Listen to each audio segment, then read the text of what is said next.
Traders के लिए मैं अभी भी बोल रहा हूँ कि शायद अब आप बैंक निफ्टी में आप टाइम नहीं कर पाएंगे ये वाले मूव्स। तो या तो आप ETF लेके रख लें या फिर आप फ्यूचर्स ले लें और रोल ओवर करते रहें। उसमें आपको थोड़ा लंबा स्टॉप लॉस लगाना पड़ेगा ऑब्वियसली, वो आपकी मतलब अगर रिस्क टेकिंग कैपेसिटी उतनी है तो आप कर पाएंगे, वरना ETF शायद अच्छा परफॉर्म करेगा। लेकिन इंडेक्स बहुत लॉपसाइडेड हो गया इसमें, किस दिन ये इस तरीके के मूव रिवर्स हो जाएंगे HDFC बैंक कोटक में, ये कहना बहुत टफ होगा। लेकिन ये तो बिल्कुल मुझे 3-4 साल पहले जो होता था वही उसकी याद आ स्थिति। रही है, जिसमें यही दोनों स्टॉक चलते थे, HDFC बैंक और कोटक महिंद्रा। और लेटली ये हुआ है कि जिस दिन निफ्टी बैंक चल रहा होता है उस दिन कोटक का पार्टिसिपेशन नहीं होता। हाँ हाँ। आज एक एबरेशन है कि आज कोटक भी दरअसल भाग ले रहा है इस तरह के मूव में। कोटक का एक और इशू है। कोटक, हम 3 साल में HDFC बैंक के अंडर परफॉर्मेंस डिस्कस कर रहे थे। 3 साल में ICICI बैंक और SBI मूव किए 150 to 200%। हाँ।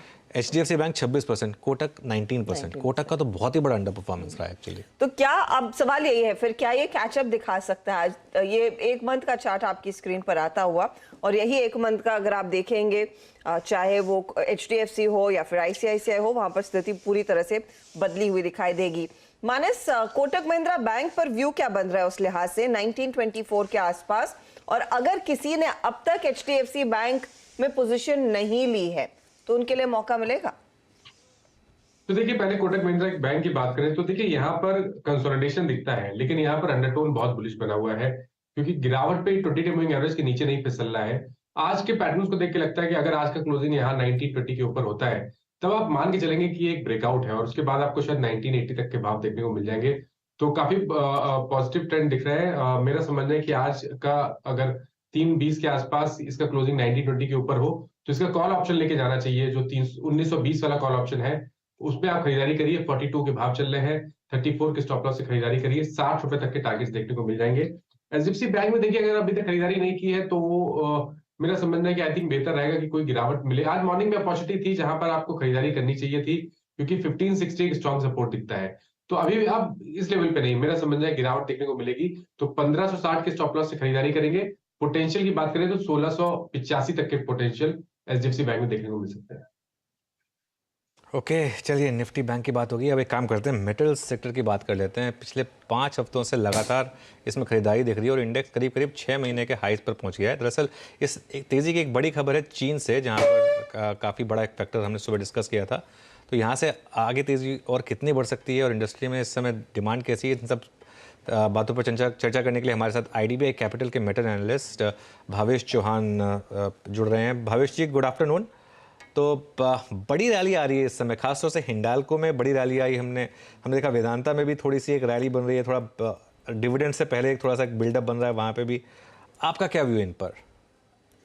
जी, हम डायरेक्टली तो हम इनको ट्रैक मतलब officially we don't have coverage, but metals से मुझे लगता है कि एक ट्रेडिंग पर्सपेक्टिव से तो थोड़ा नियर टर्म तो थोड़ा ठीक ही लग रहा है, but I think from a little bit longer, मतलब 1 साल या 6 महीने 1 साल के एंगल से मुझे तो कोई मेटल स्टॉक्स अच्छे नहीं लगते।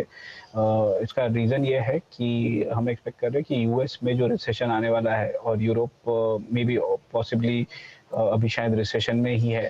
तो ड्यूरिंग रिसेशन बहुत सारे most of the metal actually गिर जाते हैं, मेटल प्राइजेस। तो अभी हमने देखा है कि स्टील प्राइस या इवन एल्यूमिनियम जिंक प्राइस में गिरावट तो आई है, बट अपने जो ऑल टाइम लोज जो कोविड के पहले भी हमने देखे थे वो भी वहां पे नहीं है अभी तक। तो हमारा व्यू अभी किसी मेटल पे ज्यादा पॉजिटिव नहीं है। आपको क्या लग रहा है ये जो पिछले 3 ट्रेडिंग सेशंस में रिकवरी देखने को मिली है, ये शॉर्ट लिव्ड रहेगी? क्योंकि जब हम ग्लोबल रिपोर्ट्स पढ़ते हैं उसमें जिस तरह का ईजिंग ऑफ देखने को मिला है चाइना में कोविड रिस्ट्रिक्शंस पर, उससे उम्मीद यही है कि इंडस्ट्रियल एक्टिविटी जिस पर ये रिस्ट्रिक्शंस काफी भारी पड़ रहे थे वो पिकअप होते हुए दिखाई देंगे। ये इनफैक्ट ओवरऑल डिमांड को थोड़ा सा फ्यूल करता हुआ दिखाई देगा। आपको लग रहा है ये बहुत शॉर्ट लिव्ड रैली है? भावेश, आप क्या सिग्नल देखना चाहेंगे to go bullish and gung ho buy on the metal counters? See metals counter में हमें तब खरीदी का जब से ज्यादा कन्विक्शन आता है जब मेटल प्राइस बहुत गिरे हो या बहुत ग्लोबली जो सिनेरियो है बहुत ही खराब हो चुका हो। अभी तो ऐसा सिनेरियो नहीं दिखता, बट आपने जैसे कहा कि चाइना में थोड़ा पिकअप और इम्प्रूवमेंट है कोविड से, जो ये लोग बाहर आ रहे हैं, तो सेंटिमेंटली पॉजिटिव हो सकता है, थोड़ा शॉर्ट लिव्ड अपसाइड देख सकता है, नो डाउट।